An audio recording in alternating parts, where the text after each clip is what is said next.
Pakistan cricket संघाचा खेळाडू शोएब मलिक याच्या विवाहाची चर्चा सर्वत्र आहे। शोएब मलिक याने सना जावेद या पाकिस्तानी अभिनेत्री सोबत विवाह केला आहे।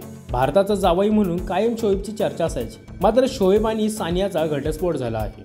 क्रिकेट जगातसह भारत पाकिस्तान या दोन्ही देशांमध्ये या घटस्फोटाची चर्चा असलेली पाहायला मिळते। तर आता शोएब मलिकला किती पोटगी द्यावी लागणार हे जाणून घेऊया।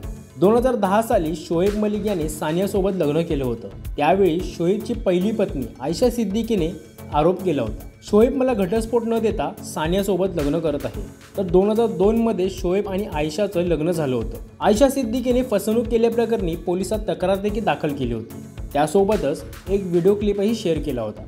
या संपूर्ण प्रकरणामध्ये शोएबने सुरुवातीला आयशासोबत लग्न करण्यास नकार दिला होता, पण सानियासोबत लग्नाच्या काही दिवसाआधी त्याने एप्रिल 2010 मध्ये पहिली पत्नी आयशा सिद्दीकी हिला घटस्फोट दिला होता।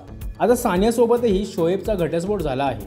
दोघेही मोठे जागतिक पातळीवर खेळाडू आहेत। सानिया मिर्झा ही मोठी टेनिस स्टार आहे, तर शोएब मलिक क्रिकेटमधील मोठा स्टार खेळाडू आहे। दरम्यान शोएबची पहिली पत्नी आयशा सिद्दीकीने घटस्फोट घेताना 15 कोटी रुपयांची पोटगीही घेतल्याची माहिती समोर आली आहे। आता सानिया आणि शोएबला 6 वर्षांचा मुलगाही आहे, त्यामुळे त्याला किती कोटी रुपयांची पोटगी द्यावी लागते हे पाहणं महत्त्वाचं ठरणार। मात्र एवढंच नक्की आहे की सानियाला आयशापेक्षा जास्त रुपये पोटगी मिळू शकते। त्यामुळे 2010 साली 15 कोटी, तर मग आता किती मोजावे लागतील?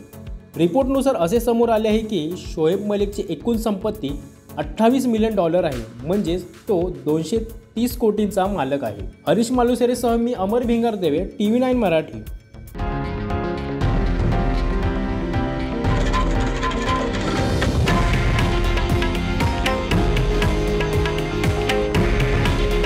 हे आहे देशातील नंबर 1 न्यूज नेटवर्क आणि आपण पाहत आहात TV9 मराठी। काळजी तुमची, हित महाराष्ट्राचं।